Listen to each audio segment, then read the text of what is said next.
While Halloween is one day a year, Iowa State players and fans endured a scary October. But today, November starts and the Cyclones have a shot at retribution against the defending Big 12 champions. Meanwhile, the Hawkeyes get the day off to sit in their thoughts before a top 10 team enters the confines of Kinnick Stadium. And inside the mind of a former college quarterback, our analyst Blake Clark joins the show to describe how Iowa State's QB1 is handling adversity of an unexpected season. Lock in, you guys. Big College Kickoff is about to start. From Iowa's sports leader, this is KCCI 8 Sports Big College Kickoff. Yes, it is, and welcome in. I'm Shannon Ehrhardt. Football, I don't know if you guys feel the same way. It is flying by. It's already week 10, and if you didn't know, November started today. It is do or die for a lot of teams making their final playoff push or a shot at a conference championship. In the realm of conference championships, the Iowa State Cyclones play a familiar opponent in Iowa State today in Ames. The Cyclones are looking to snap a 3-game skid in a rematch of last year's Big 12 championship game. Kickoff is at noon today on TNT, and it is raining out there. The Hawkeyes are on a much-needed bye week after beating the brakes off of Minnesota. Iowa writes their own destiny from here on out with all the potential to finish as a top team in the Big Ten. We will have more on them later in the show, but first, let's get back to Iowa State, who's playing at home. Right now, the Cyclones are experiencing, a bit of unknown. They're winless in the month of October, losing 3 straight games for the first time since 2022 when they finished 4-8. And it's not just one person or situation that's at blame. It is everybody's fault. Frustrations are high for a team at one point this season was ranked as high as 12th in the country and projected to be one of the best in the Big 12. Now, even though the times are tough, the team refuses to give up on each other. It's different. Like you said, it's never happened. I'm not familiar with it, but, it's another challenge. And I wouldn't rather go through this challenge with nobody else but this team.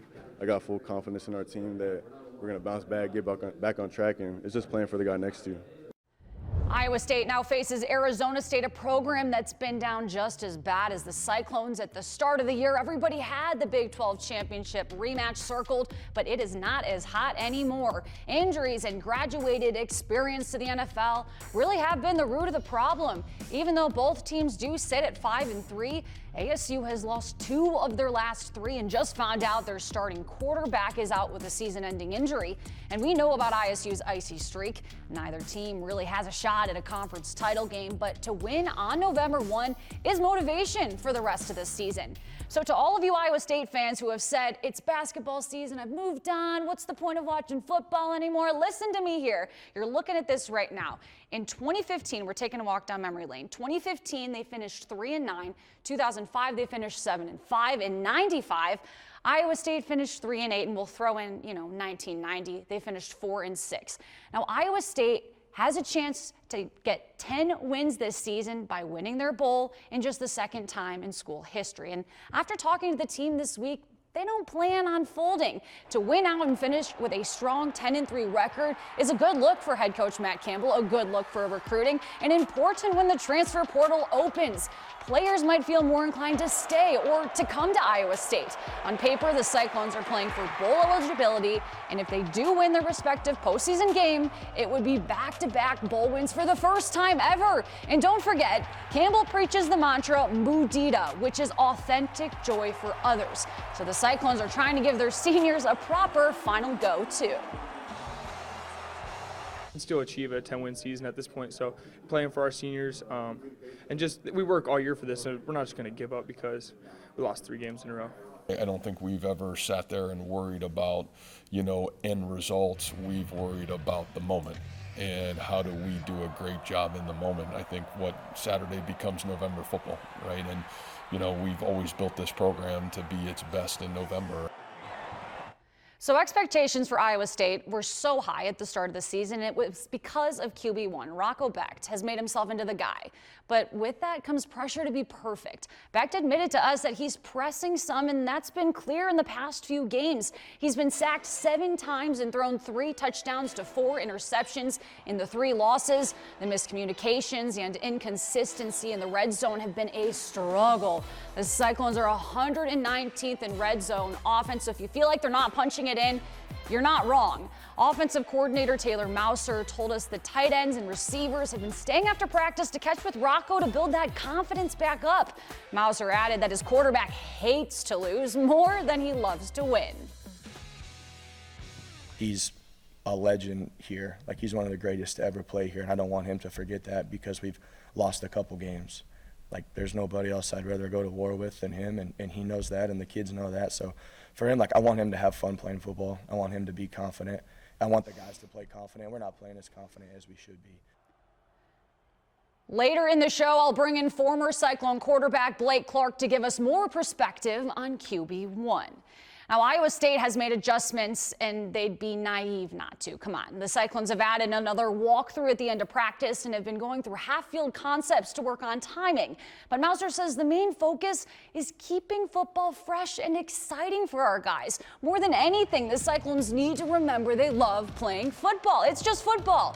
The coaches this week talked about finding that joy again. We were told the team watches more film than you could believe, but to limit paralysis by analysis, Mouser is getting guys to hang out more outside of football. He told them, hey, go get brunch, go watch a movie, or do something else to reset your mind.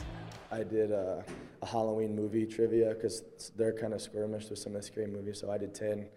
I put the movie clips in the football video program, and there's some guys that grew up under a rock and have never seen any of the movies, don't know who anybody is, so we can make fun of them for not having a clue and then be able to, you know, get competitive and watch a little, 5-minute trivia thing and then start the meeting off and loosen up a little bit. Who is that doesn't know anything? Burkle it's all the people from Eastern Iowa.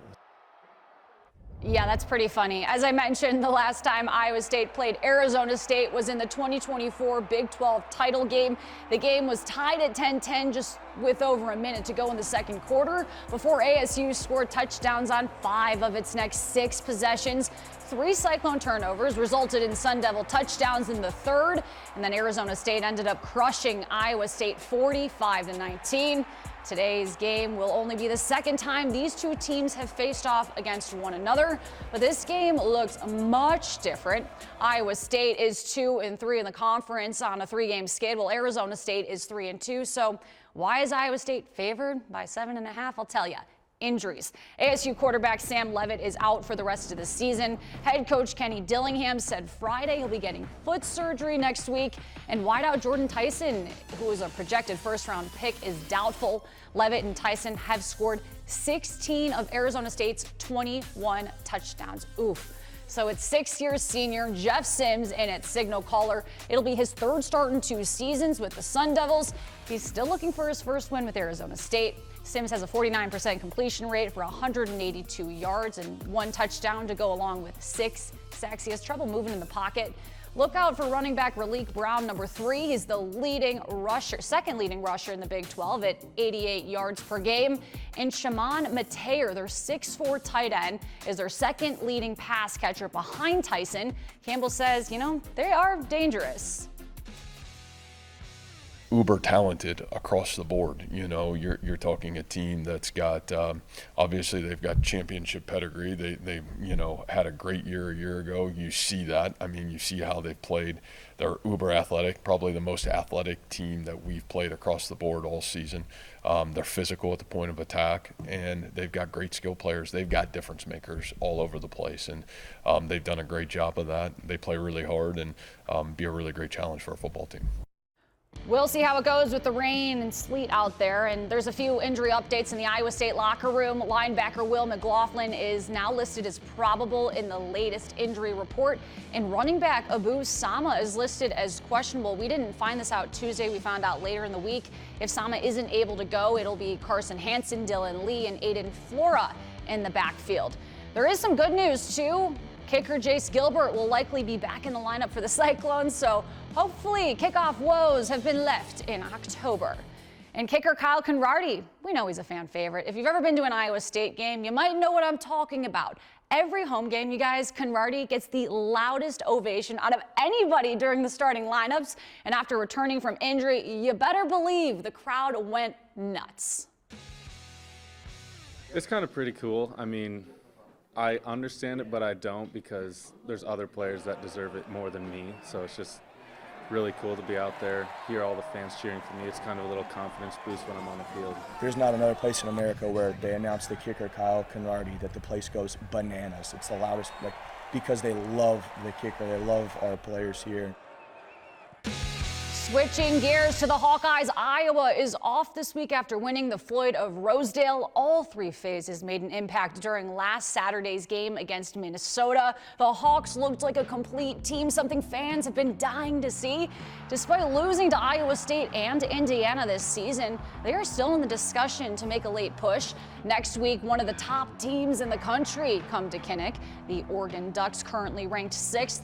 While Phil Parker isn't a fan of the bye week, he knows it couldn't have come at a better time for both sides of the ball. I'm kind of a routine guy, so I'd like to have no buys and just keep playing, right?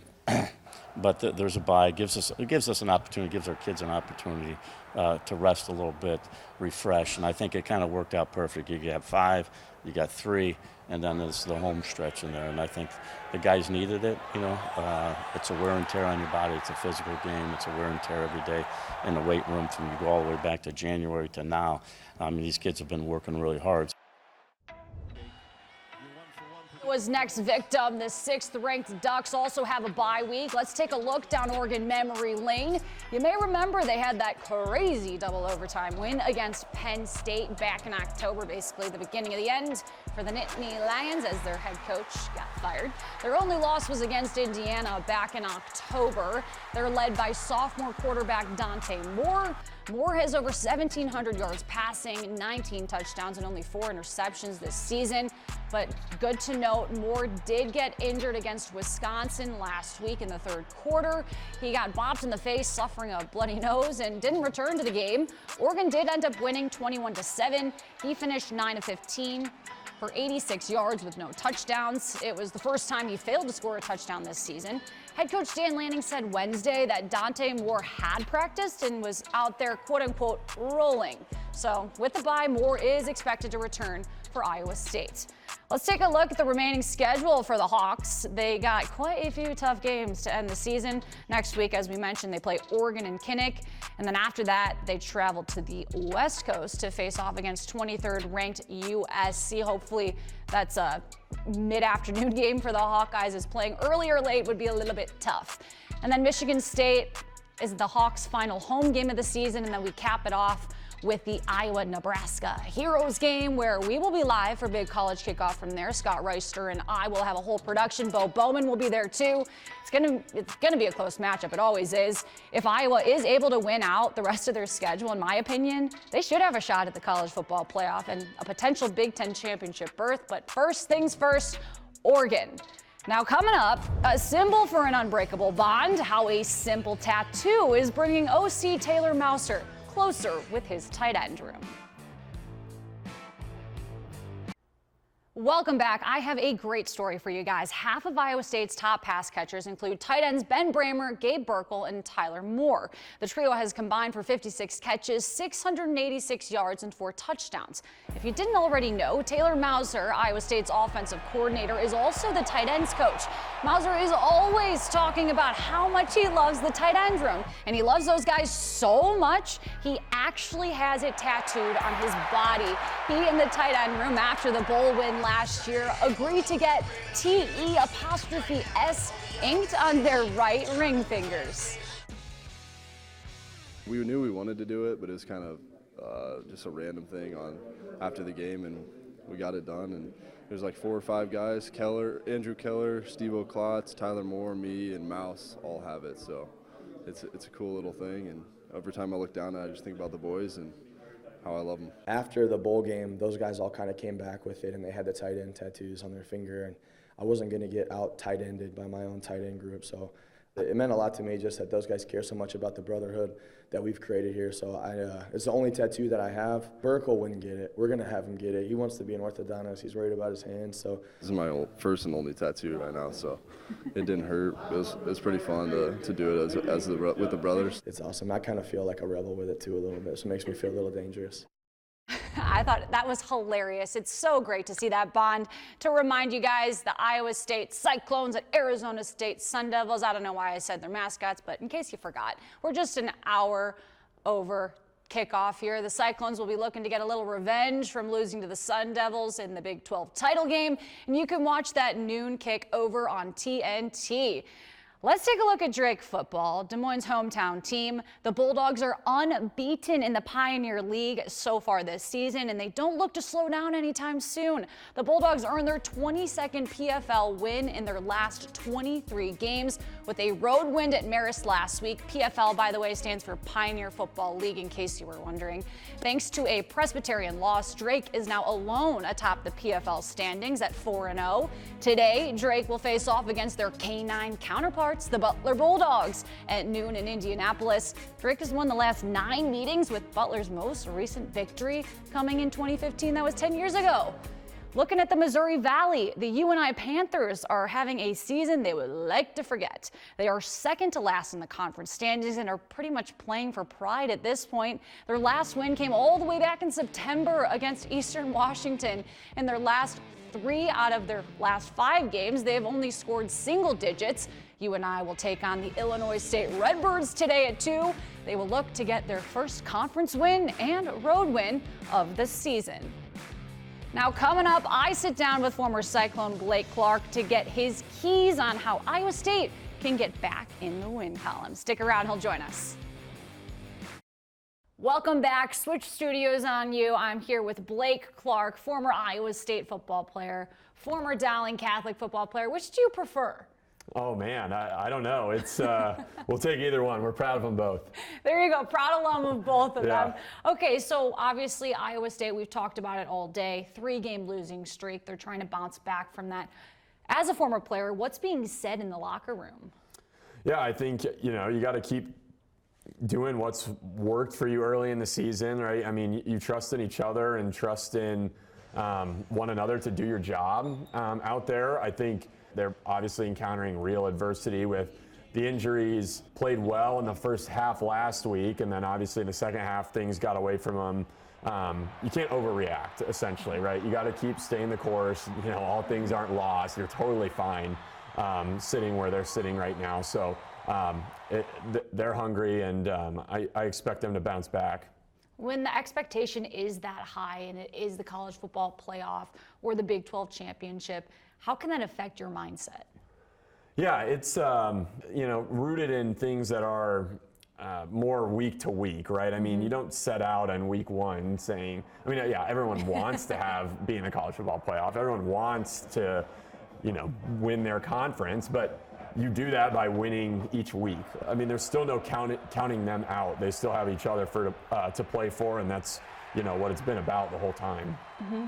And Matt Campbell, how he operates. What do you think that he's saying to his team right now during this time of adversity? Probably a lot of the same things I'm saying to you, right? I listened to him long enough, but yeah, it's a lot of, you can't get caught up in the results. Now, I mean, there's definitely things they'll have addressed on Sunday after last week's game to kind of clean up the film, clean up some of the mistakes that they had. But I know he's doing his part to make sure this team does keep believing. So there's nothing to play for anymore, right? I mean, 12 teams make the playoff. Like all those other teams across the country who don't think they're going to make the playoff haven't packed it up and gone home yet. Right. Nor will they. So there's so much still to keep playing for, like we talked about, one another. And so I think he's driving that home, their pride they have and how they can finish this last stretch here of this season. This is one they've definitely had circled on the calendar since last year. So I'm sure he's talked about that a little bit from last year's Big 12 championship game, and finding plenty of ways to motivate a team that, based on its senior leadership, I don't think needs extra motivation, but it doesn't hurt. No, of course not. Of course not. And as a former quarterback yourself, I mean, you got to look at Rocco Becht and think what is going through his mind. How can you put yourself in his situation and what he's telling his teammates? Yeah, and yeah, as a quarterback, sure, a very stressful position in football. I think really just as like the primary, upperclassman leader of this team, the guy who's played, as much or more football as anyone else on the team right now has. He is, by nature going to take losses like last week and the weeks before that on himself more, which is not always fair. The big thing is at quarterback, you can't force things, you can't overdo it. I think that would be the only mistake he can make right now. He just needs to keep playing the football he's played over the last, 2.5, 3 years, and keep focused on the task and trust that everyone's watching you and is going to follow you that way. Can that be so stressful and overwhelming when you know it's coming at you? I mean, Campbell's talked about them pressing a little bit and getting a little bit overwhelmed. What do you have to do to let loose? Yeah, it's tough. I mean, in his shoes, in anyone's shoes, right? I mean, the best thing you can do is your assignment, because anything else is going to be outside of those bounds, and that's a risk, right? You'll be out of position. You have, undisciplined eyes, and you'll get burned doing that. So it's almost like this weird dichotomy where you want to do more, you start doing something that's outside your job. Next thing you know, you've created kind of confusion or a hole in the assignments, and missed assignments. I mean, teams will make you pay at this level, especially good teams like Iowa State's been playing over the last few weeks, and like they'll play again today. Stay in your lane. That's right. To simplify it. Be disciplined and, keep going to work. That's all you got to do. Arizona State, Big 12 championship, you alluded to it earlier. How much does this game matter in terms of last year's game when they lost to them in the Big 12 championship compared to now? Yeah, I mean, different teams, but obviously, right, there's plenty of guys back on both sides of the ball who, get their payback, so to speak, right? I mean, they remember that game. It's a painful game on a stage like that for it to have gone the way it went and to come up short, like, right there when you're right in front of a conference championship and, potentially a trip to the playoff. So, I mean, there's certainly more motivation from that guys will feel a little bit of, but again, it doesn't change that much. And I think on Arizona State's side, right, they know they've changed a lot as a team, and they've gone through the ups and downs this season just like Iowa State has. Like, they're kind of two similar teams from a story standpoint in that way.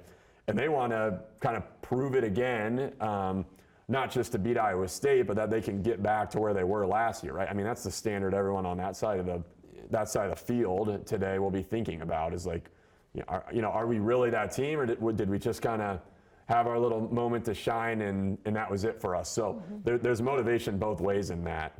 Yeah, no, I think so too. I think that's a good point, that they are very similar teams. What do you foresee happening today?